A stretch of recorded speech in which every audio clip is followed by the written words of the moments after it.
Welcome to the Ideagen Global Catalyze Impact podcast series. Today, I am thrilled to have with us former U.S. Ambassador to Qatar, Patrick Theros. Patrick, thank you for joining us today. It's a pleasure. I always enjoy it.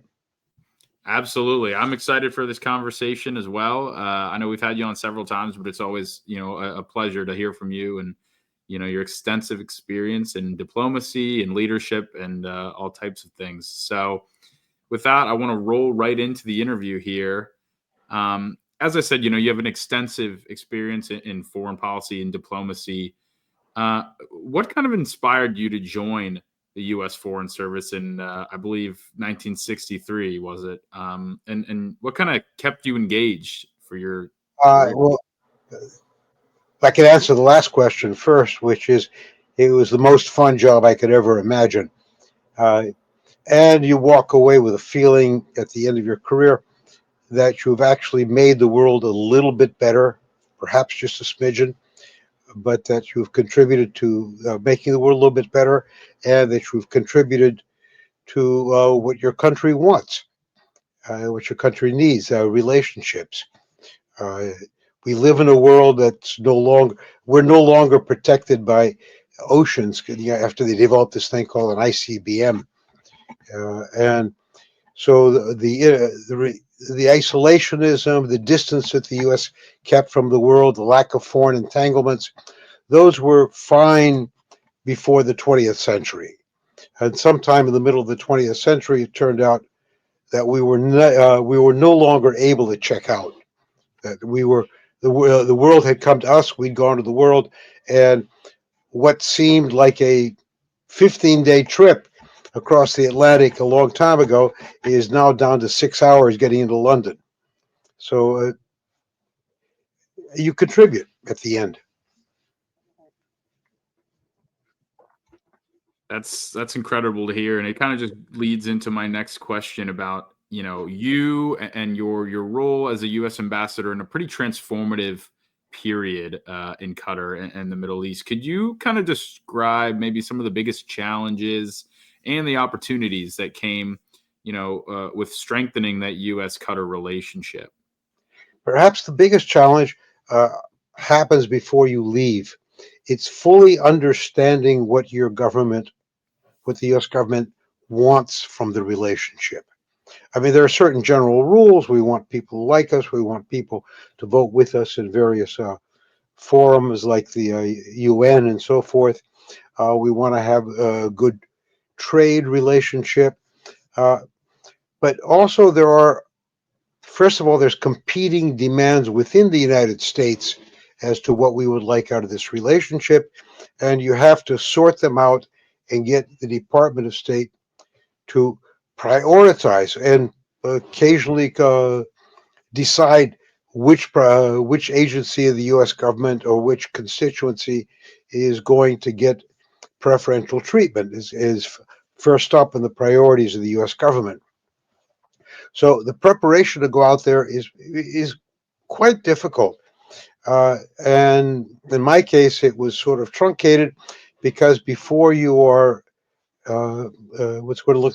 before you are confirmed by the Senate, you're not allowed to speak to anybody because the Senate takes this as sort of a threat to its own prerogatives.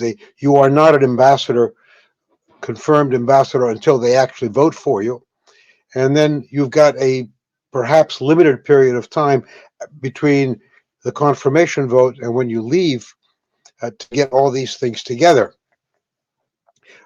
In my case, I was very lucky because I knew the region quite well, because I pretty much knew what the host country wanted. I had a pretty good idea of what their priorities were, though I must admit in the end I was surprised by some things. But the largest part, for example, at the time, the Department of State was trying to mediate between Exxon and a company between Mobil Oil, I'm sorry, it's before Exxon Mobil, just Mobil, and a company called Enron that if you're old enough to remember, went belly up about 25, 30 years ago.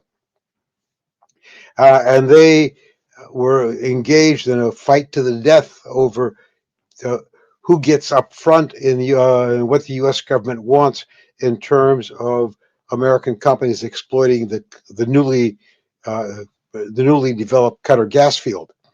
We also had this question at the time of the U.S. strategic posture in the region was not clearly worked out very well, and also the other issue in the United States again was the where did the U.S. stand on the disputes between the countries of the Gulf.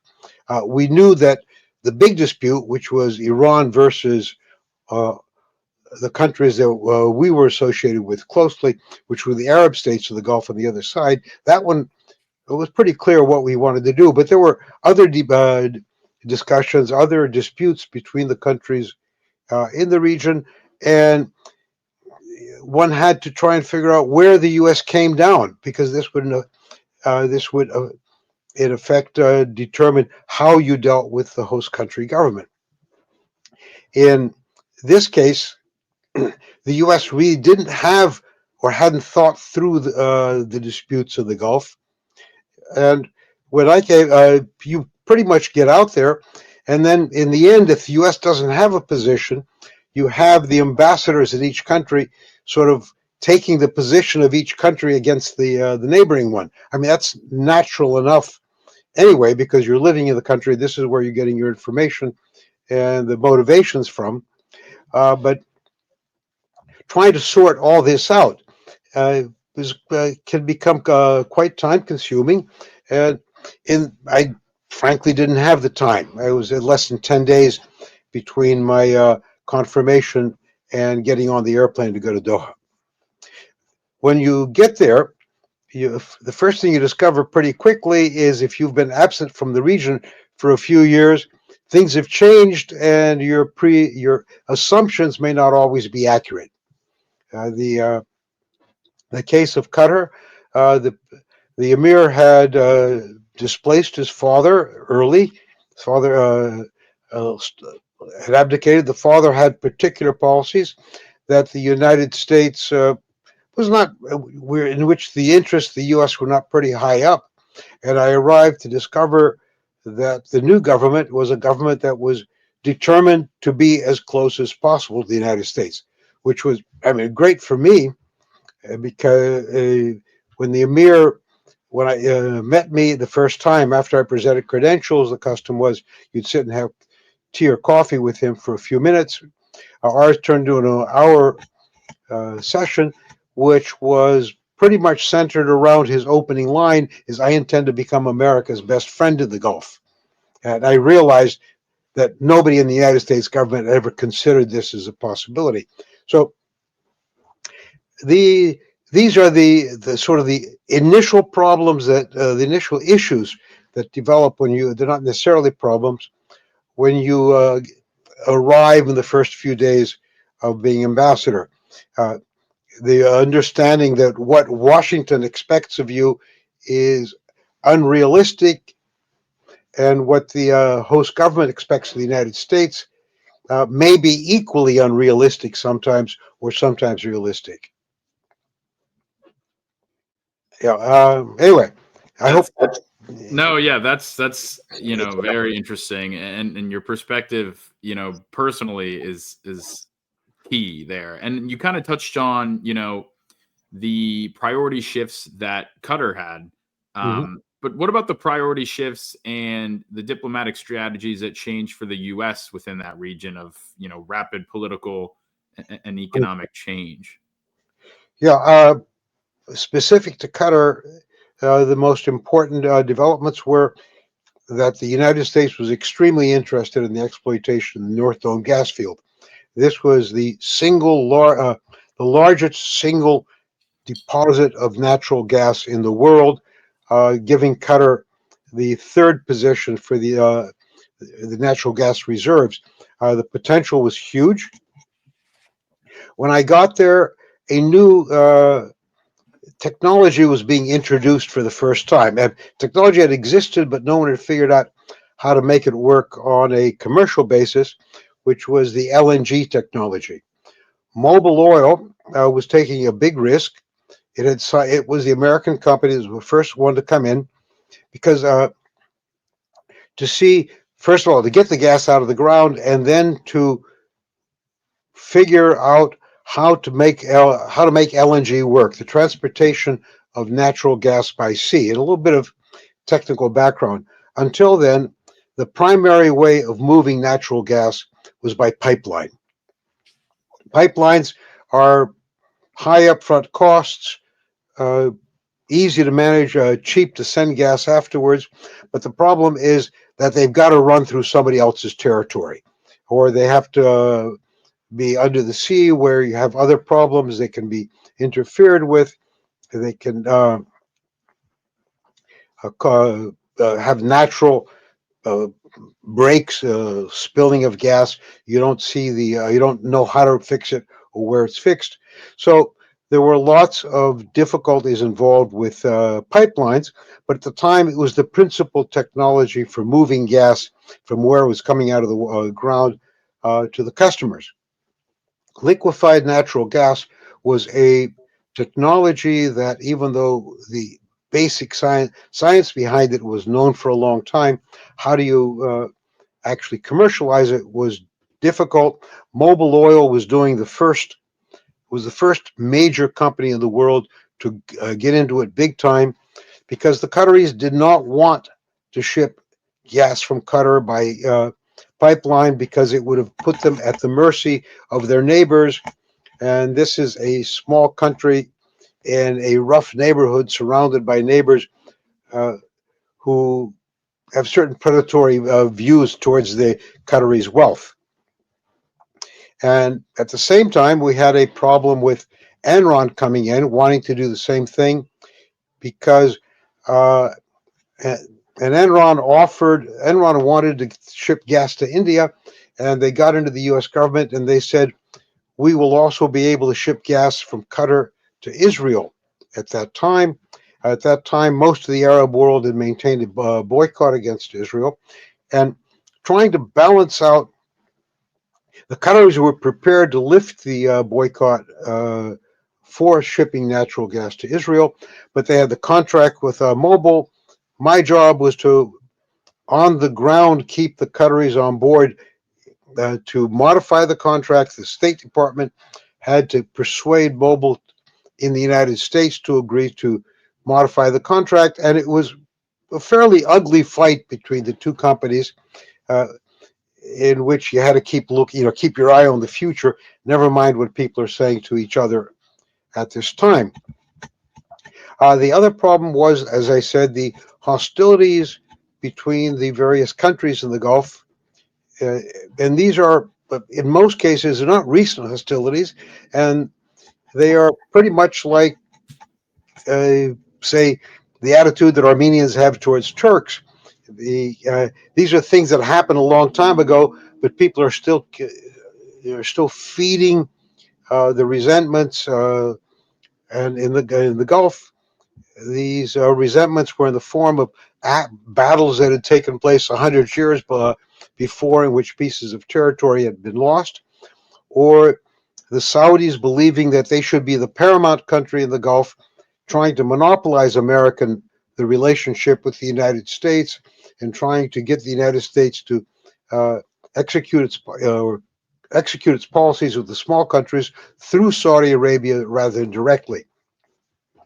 Uh, and as a consequence, it was a fairly complex series of relationships in the Gulf, and again, the worry about Iran, the largest country in the Gulf, the most powerful one, and the one with which the U.S. had and still has, obviously, a rather toxic relationship that for the United States goes back to the taking of hostages in the American embassy in Tehran, and for the Iranians goes back to the U.S. overthrowing the first and only democratic elected government in Iranian history in 1953. So there was an awful lot to do, complicated by the fact that I had a tiny embassy. including the communicator and the admin officer and the consular officer. I had 5 people. I had 5 American diplomats at the post. So uh, uh, you had a very small group of people with which to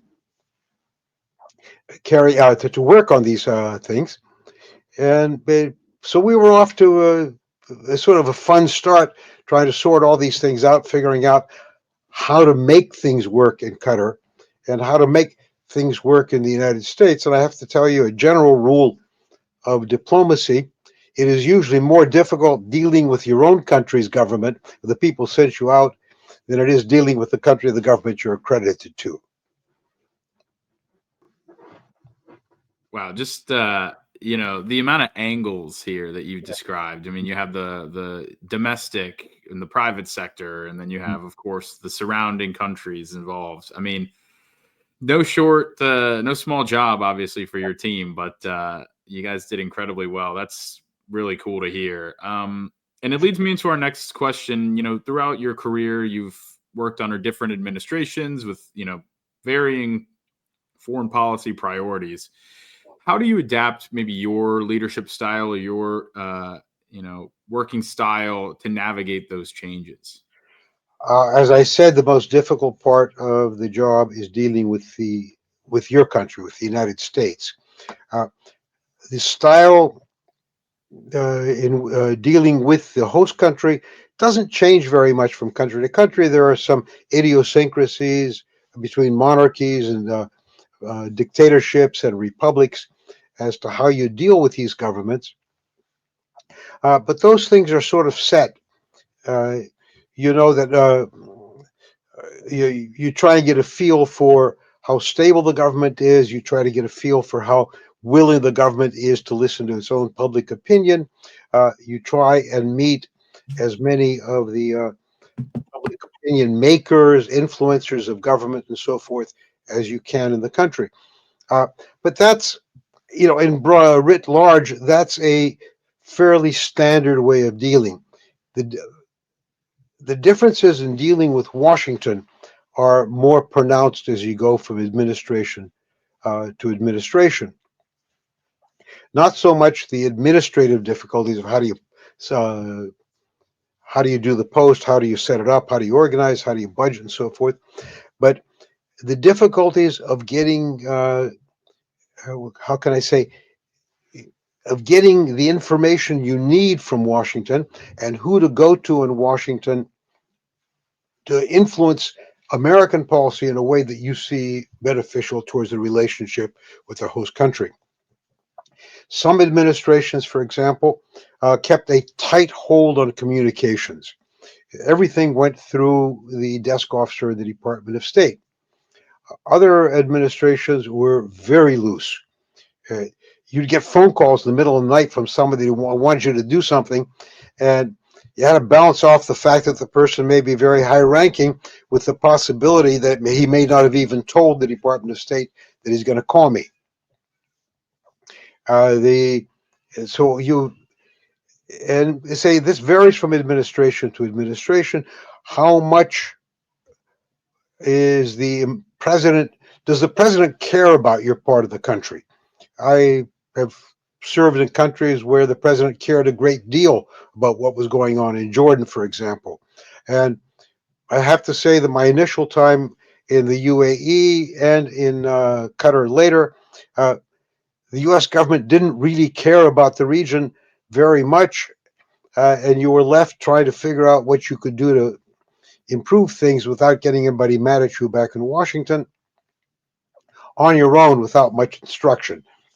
So, uh, dealing with Washington is the most difficult. How do you deal with a company, for example, like Exxon, which would call you and say, I'm coming, the president of Exxon is coming to Qatar, and I want to see the Emir of Qatar at 10 o'clock on Sunday morning. And well, Exxon may be able to play that game in Washington, but you have feelings on the other side. And the Qataris were deeply offended that the president of Exxon was going to set the Emir schedule. So I try to do Washington, and Washington apparently was sort of afraid to have somebody call Exxon and say, look, you got to be more flexible.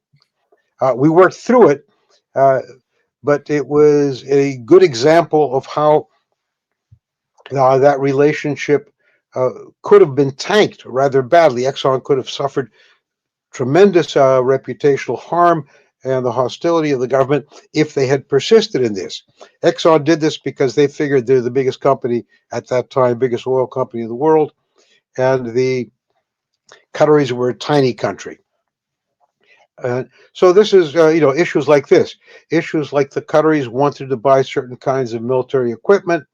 Uh, Other countries that were on bad terms with Qatar would then be lobbying in Washington saying, don't sell them this, don't sell them that. The uh, and then the Qataris were sort of new to the game. They did not have a large diplomatic establishment. And the Saudis, who had been dealing with the United States for a long time and knew the U.S. well and had a very large and efficient diplomatic establishment in the United States, uh, would frequently get in to bend somebody's ear when the Qatari diplomats couldn't do it. We had sort of early on in my posting there, it was 6th of February 1996, the Qataris discovered an attempted coup d'etat. They rolled it up sort of a few hours before it was to happen. And things began to get really ugly as we realized that the coup d'etat had been organized by all three of Qatar's neighbors, Bahrain, Saudi Arabia, and the UAE, plus Egypt.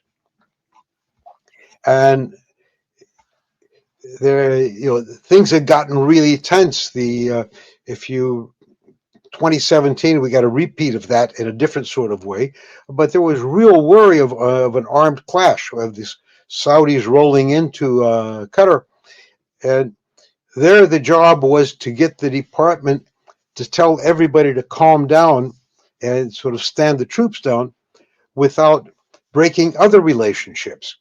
Again, this took a fair amount of being up all night talking to Washington, sending cables back, and persuading Washington what was at least what I believe to be in the best interest of the United States. And I did not believe that a Saudi attack on Qatar was in the best interests. And the Saudis sort of dropping hints in the other direction. Uh, so I don't know. I may be wandering a little bit off the subject right now, but anyway, how's that sound for an answer? I mean, I just keep going back to the angles and like the way that you have to communicate with a variety of stakeholders, and Mhm. each are very important, but maybe think they're the most important as well. And it's a challenge, I'm sure. And so you discussed the private sector in your work with business. So you're also president of the US-Qatar Business Council. I was. That's my second retirement now. Okay. Well, could you talk about maybe the challenges and what went into strengthening the trade and investment between the two countries through your work with the US-Qatar Business Council? Uh, Two or three important roles. First of all, the say the specific case of Qatar. This is an extremely rich country that most people in the United States didn't know anything about. So you had a long list of companies coming to the business council saying, this is what I'd like to sell, this is what I'd like to invest, and so forth. And it was separating the wheat from the chaff. You had to tell companies, including some pretty big ones, that you may want to sell this product in Qatar, but the Qataris don't want to buy it. And I'm going to save you $20,000 in airfares and hotels going to Qatar, and only to find out that there's no market for what you want. Uh, Secondly, that you had to help these companies shape their approach to the Qatari customer. The different countries have got different, how can I say, environments for doing business, certain views. The Qataris, again, a small country, a very small number of people in the total population, and a very small number of people among major decision makers, even amongst businessmen. You had to uh, you had to shape your proposals in certain ways. I'll give you one example that kept coming up all the time. American capitalism, the private equity firm, is built upon a model that says, I'm going to walk in, I'm going to buy this, I'm going to invest, I'm going to improve. Necessary to take my investment in there, make what I invested in much more valuable, and then sell in 5 years. And they wanted to get Qatari partners to come in with them uh, to do this in the United States or another part of the country. In the Gulf, all the Gulf countries, not just the Qataris, investment is not seen as a quick in and then exit strategy and get out. They are building a portfolio for the future. These are, again, small countries. They are generally dependent on one particular commodity, be it oil or gas, for the national economies. And they want to be in a position where if something happens to that one commodity in marketing, the prices go out of the market, wars, what have you, that they have a base of a large number of investments around the world to fall back on. Uh, so, what is now Qatar Investment Authority, for example, was originally named the Supreme Committee for the Protection of the Future. Uh, so they didn't want exit strategies. They wanted the kind of businesses, they wanted to invest in the United States or elsewhere in the kind of investment that 20 or 30 years later would still be producing something for them. They had no particular idea of when they didn't want to exit in order to make money. Persuading the American financial industry that this is the way the Qataris, and in fact it applies to all the Gulf states, that this is the way the Gulf states want to do business, was like pulling teeth without an anesthetic. They, our financial wizards believe that they've got a monopoly on who's smart, how to make money, and they've done a pretty good job of it. But that their goals were not the same as the goals of the Qataris and of the rest of the region. So getting the American companies to understand that was a problem. Ambassador Theros, how, in your opinion, has economic diplomacy changed in the Gulf region over the past 2 decades? Uh, Perhaps the principal change has been that the fact that the people of the Gulf, the bankers, their own venture capitalists, their governments, uh, no longer need the human input. A long time ago, not a long time ago, but maybe in your age a little bit less, the virtually all the managers, all the experts, all in virtually every field were foreigners, usually Americans and Europeans.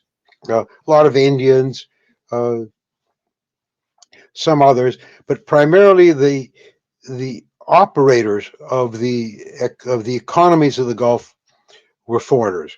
Aramco was originally the Arabian American Oil Company. It was an American-run operation until the early 70s. Most of the other oil companies in the Gulf were foreign oil companies operating pretty much as they liked, because the inhabitants of the Gulf, the people of the Gulf, still lack the technical skills to to manage these huge operations. Well, that's changed over a couple of generations of kids going to school, kids getting out of school, kids going to college, getting advanced degrees, many of them going to work for the foreign oil companies. They slowly began to supplant the foreigners there. In the final analysis, the foreigner, yes, he was working for the Saudi or the Qatari or the Emirati, but he was also, his, how can I say, his mindset was always oriented towards the benefit of the foreign company, even when they were working for the Saudis or for the Qataris, the Emiratis.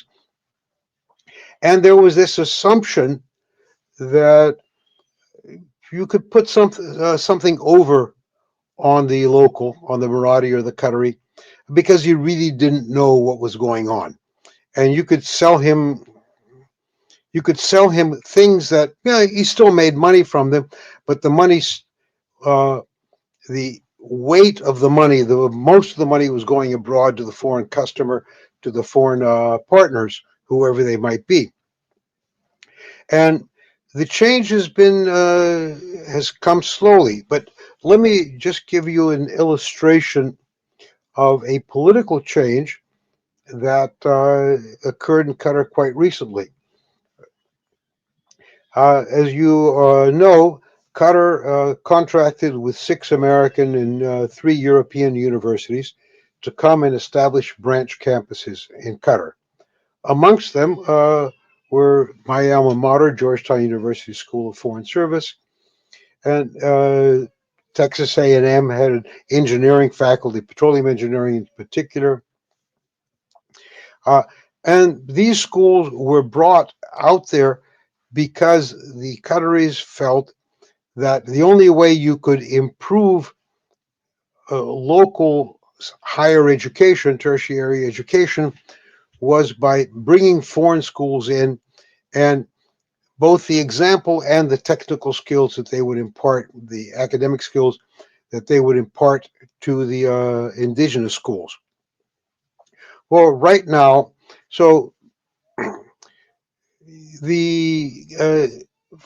can say that for the first 10 to 15 years, it's been 25 years now since most of the schools came out there, 20, 25 years. The schools were indispensable to Qatari education. And Qatar University is now improved to the point where it's as good as it's up there with some of these schools. It's really quite good. They're getting good kids out. The schools themselves are slowly bringing more Qataris into management and into the faculties. But and I don't think we realize this quite so much as we did this last couple of months. With everything that's going on, and the politics in the United States have become, towards the Middle East, have become particularly toxic. Qatar has been mediating the dispute between Israel and Hamas in Gaza. There was a certain anti-Qatari feeling was beginning to develop in certain areas in the United States. And then I woke up one morning to my great surprise to learn that Texas A&M had decided to close down its faculty in Qatar, which to me was a shock. It was a faculty that the students who went there, the branch campus, loved it. The Qatari students, the foreign students who were there. It was an essential sort of university because it was teaching primarily petroleum and gas engineering and everything that went with it, which is essential to the Qatari economy. And it basically figured out why they closed it. If you remember that sort of horrid week in which the presidents of Yale and Harvard and some other schools were hauled up in front of a House committee and were basically crucified. And there had always been this undercurrent by certain factions, certain elements of the United States politics against close relations with Arabs and against the Arabs of the Gulf, and particularly Qatar, because it was seen as having too much influence with as being the country that we had to go to deal with our enemies in the region. And apparently, the president of Texas A&M was terrified that he was going to be the next uh, guy up in front of Elise, front of what her name is, Elise Stefanik, to be crucified. So he made the decision and got the board, it's called the Board of Governors, to go along with him, and they made the decision to close the school. When I went out this trip, it was to attend Qatar Foundation events, and I was surprised, rather, pleasantly surprised, to discover that the Qataris had discovered that they could carry the ball on their own, that they could move in, they could replace the faculty, they could replace what Texas A&M had brought to Qatar, and operate it just as well on their own. As one person told me, they were past that. They didn't, we shouldn't even worry about trying to get Texas A&M back into Qatar, because they can, the Qataris can manage this quite well. So this has changed in many ways the environment into which foreign companies are coming. It is no longer, let me find out which expatriate from my country is in that company that I'm dealing with, the government agency, and see what I can do with them. It has become now, you're going out to a country that is perfectly capable of running its own affairs and of cutting a deal that is in its own interest with its own people, not having to go. This is, I think, a lot of companies in the West, not just American companies, have been sort of slow to realize it. The second factor that has come in, which is quite important, is China. China is totally dependent on the Gulf for its energy supplies. Beyond the coal that it produces, all its oil and gas comes from the Gulf, or virtually all its oil and gas comes from the Gulf now. And the Chinese are making headway, and I don't see them. I mean, they are competitors in a way, but they are the other huge economy that is now trying to build a relationship in the Gulf. And too many Americans, in my view at least, have seen this as the Chinese are trying to take over the Gulf. They're going to throw us out. They're going to take over. Chinese are more concerned with how do they defend their position in the Gulf. How do they uh, operate successfully in the Gulf? They didn't know much. We're 1945. We were fairly ignorant about the Gulf. The Chinese knew even less about the Gulf than we knew in 1945, let alone today. So they're developing expertise. They're developing relationships. Um, I don't, in my lifetime, and probably in yours, I don't expect to see a Chinese naval fleet in the Gulf, providing the security that we've provided the Gulf states through the years. Chinese don't operate that way. They're not going to risk it. But I can see them playing a larger and larger role in the economy of the Gulf. And we are somewhat at odds as to how we deal with it. Do we try to intimidate the Gulf countries not to buy Chinese products? There are people doing that right now, trying to get, for example, Gulf countries to stop buying anything for Huawei, that company, other Chinese industries that have moved in, and the people who I think are doing it right are the ones who say we've just got to get better. We were asleep at the switch. We were too complacent. We thought this was our backyard, and we just have to get better at what we do and getting in competing with the Chinese. We have a position to defend. The United States will always be the only country that'll be the security provider to the Gulf, primarily because we're the only country willing to do it or capable of doing it. And we're going to have to learn how to deal with, how to compete with the Chinese. It is not, the wrong term is to deal with them. You're not dealing with the Chinese, you're dealing with the Gulf countries in competition with the Chinese. And what I hope doesn't happen is we have common interests with the Chinese in the region. And those common interests are to keep the oil and gas flowing instead of emphasizing the who's going to make more money there part of the business. The common interest is maintaining the flow of hydrocarbons into the world economy. And I don't know who's going to win that battle in the United States. I hope it's the people who see a common interest with the Chinese. In any event, so this has changed who the competition is for incoming business. For buying oil and gas, it's the Far East and Asia. The Gulf is situated where it's easier to ship their stuff eastward. The United States is situated in such a position that almost all our oil and gas export facilities are in the Gulf of America, and I'm supposed to call it the Gulf of Mexico. They're in the Texas and Louisiana, and for us, it is easier to ship to Europe and to West Africa and to South America.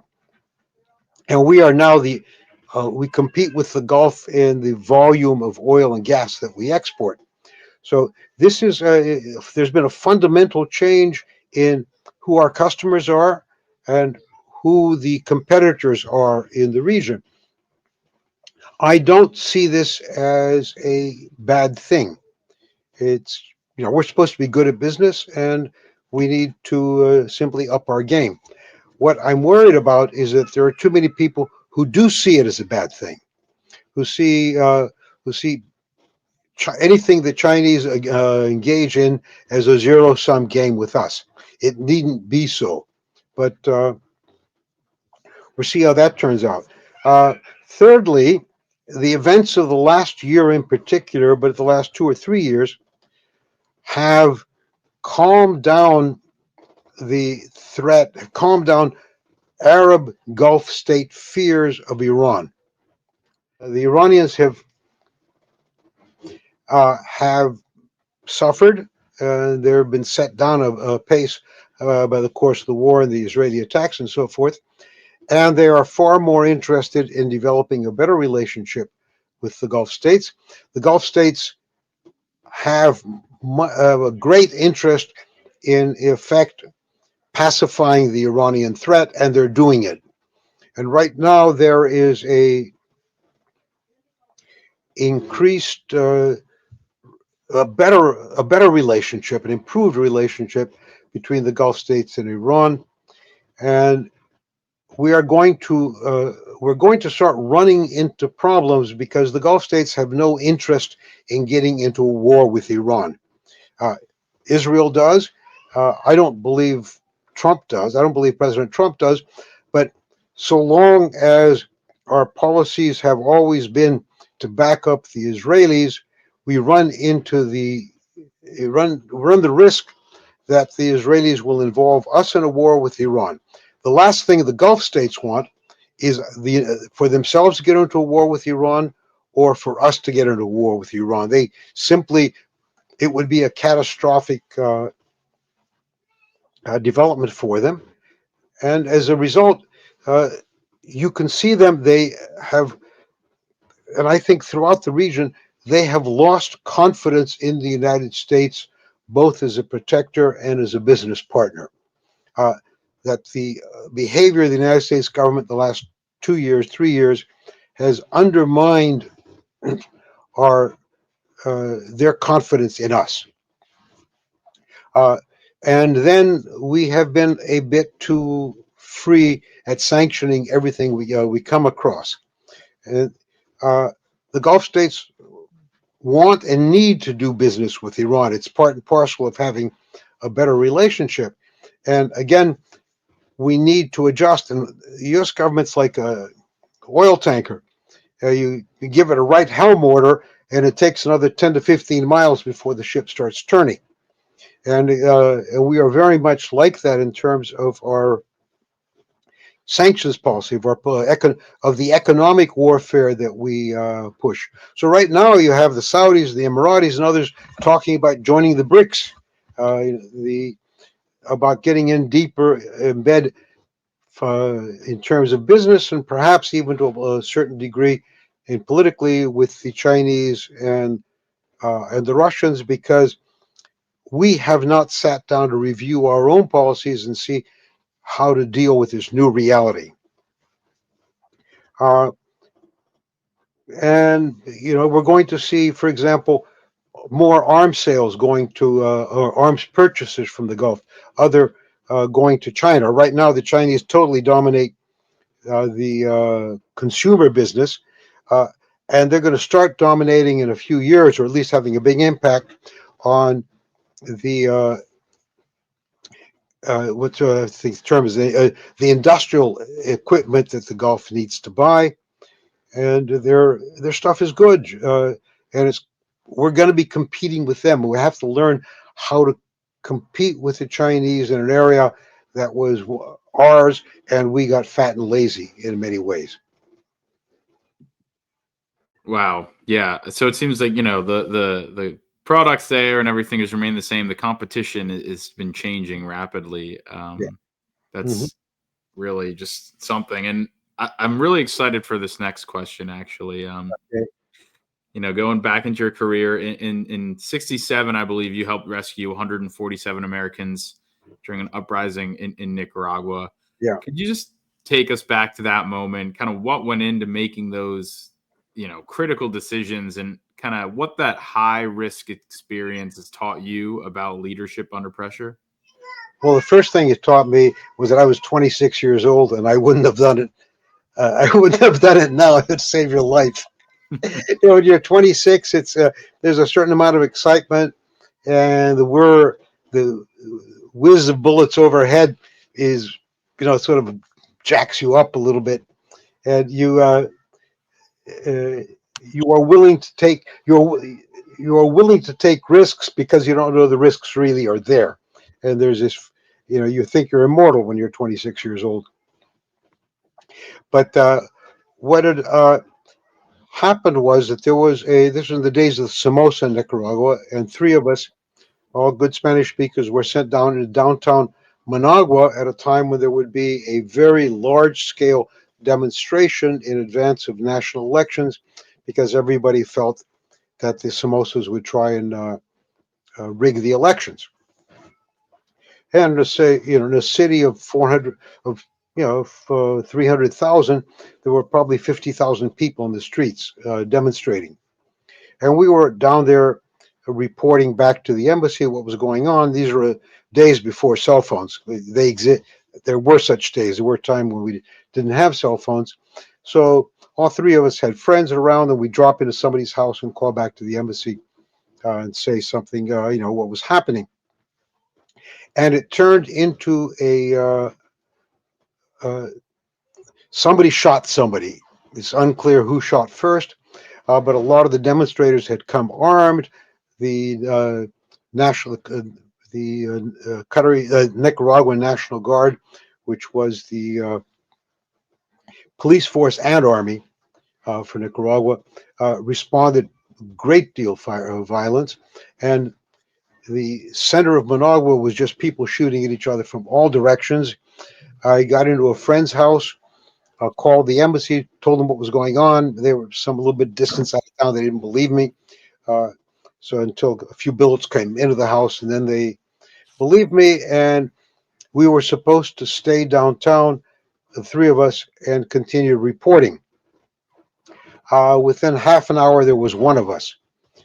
The one of the three ran into a police station to call the embassy, and forgotten that just for fun he'd pinned an opposition campaign pin on his shirt. And the cops took one look at him, and he was sort of darkish, and uh, they just beat him up and threw him in a cell. We didn't get him out of the cell until many hours later. And the second guy, a guy I'd actually gone to school with, Georgetown, uh, was down further downtown towards the Grand Hotel which is something right out of novels about Central America in those days. But there were about 150, 142 Americans in the hotel, tourists, and a bunch of the people, the insurgents, the more organized part of the insurgents, ran into the hotel. They were to, sort of keep the Americans as hostages and fight off the government attacking them.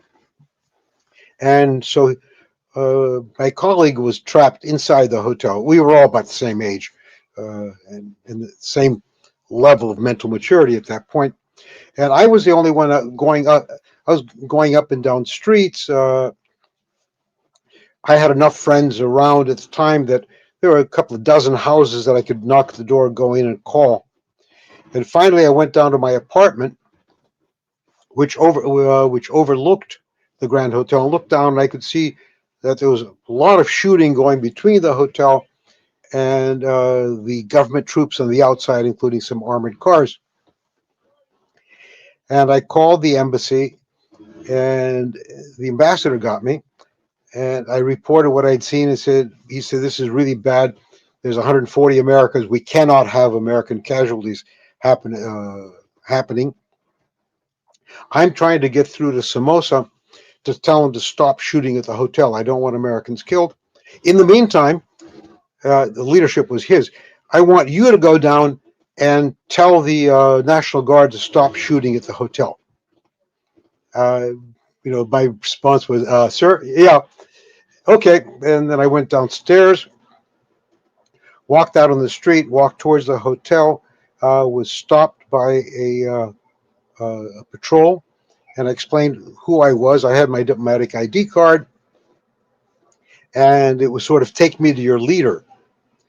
And I went. They did take. It was a major commanding the forces there, and I explained what I had that I'd come, that I would like him to stop shooting at the hotel because there are Americans in there, and my ambassador is trying to reach your president to get this to stop. And in the meantime, you stop shooting because you surely wouldn't want to be responsible for American deaths. And his response was to ask me if I'd been drinking. And I said, no, they're stone cold sober. And this is really important. And I talked him into ordering his troops to stand down and don't shoot at the hotel.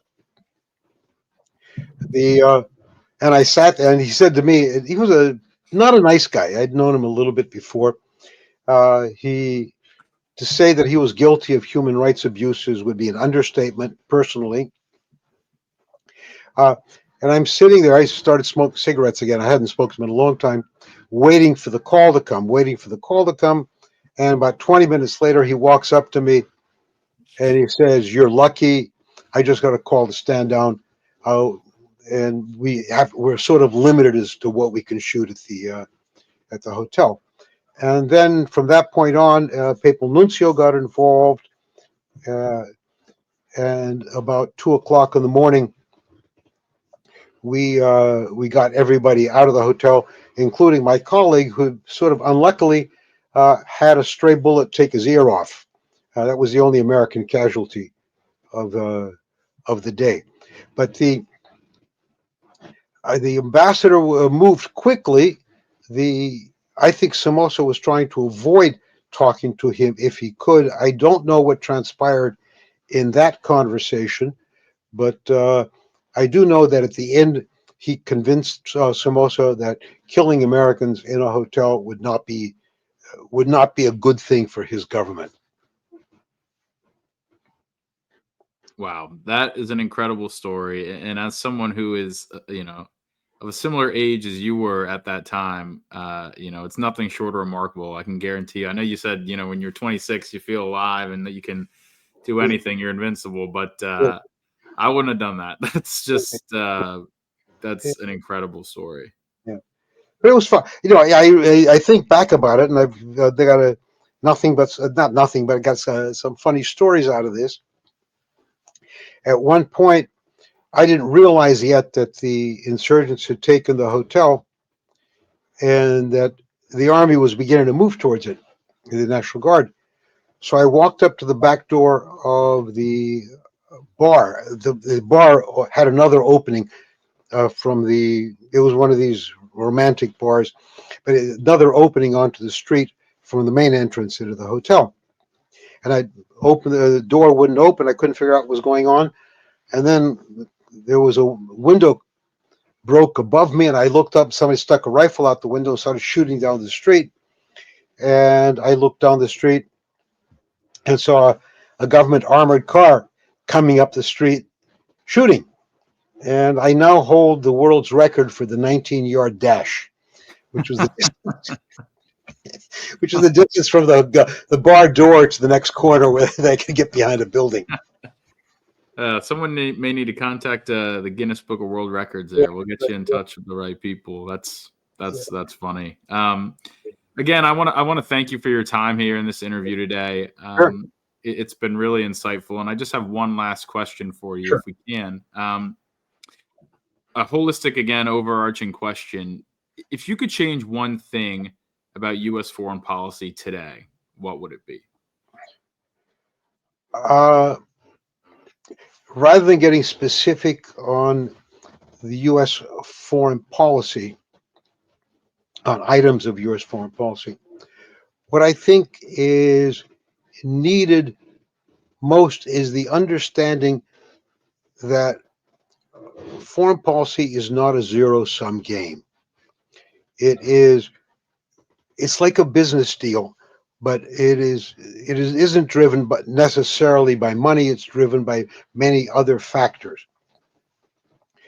And if you're trying to negotiate a deal to buy a house or anything, it's you make an offer, they turn it down, you make another offer, they come back with a counter offer.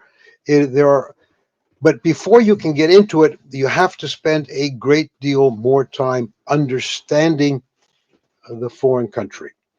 The Americans have an inability to understand, and let me say I'm not being anti-American, to understand what motivates foreigners. And from my experience, Chinese and Russians fit into the same pattern.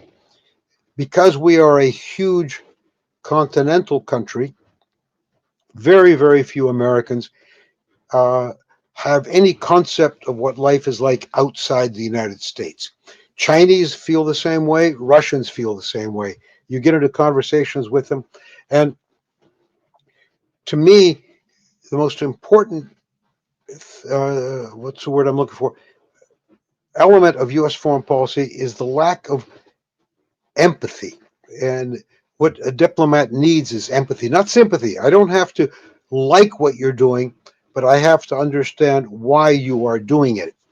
And the Department of State has probably more people per capita who understand what goes on in foreign countries than anybody else does, but the Department of State is not in charge of making policy. The Department of State is in charge of executing it when it can, and of trying to persuade the powers that be, the president, the Congress. They're basically, we don't have a Secretary of State. We have one Secretary of State and 535 people on Capitol Hill who think they're the Secretary of State.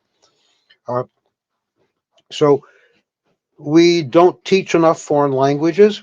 We don't teach enough in terms of foreign affairs. We don't teach much of other people's history, and we don't teach other people's history from the other person's point of view.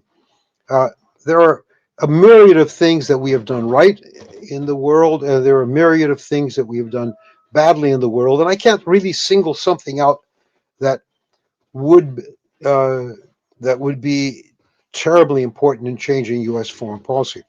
What I believe we need is, first of all, we need a bigger foreign service, one that is sufficiently well resourced, that it can go out and sit in the coffee house and talk to the taxi driver and go to the ministry of the 200 other countries in the world, and then be listened to. And the only way they're going to be listened to is if we do a better job of preparing our own people, of not preparing, somehow or other, we have to change the inability of the foreign policy home establishment of the political establishment in the United States to understand what motivates somebody else and to understand that you have to stay constantly engaged. There's this belief that uh, if we open diplomatic relations with the other country, we're doing the other country a favor.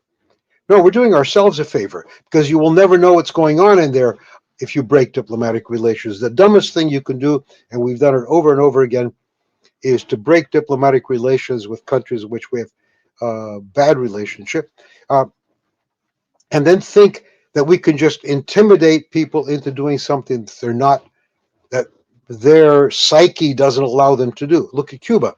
We've spent, was it, it's now 50 odd plus years, no, 60 years since the Castros took over in Cuba, and we put all the weight of the U.S. government into overthrowing them.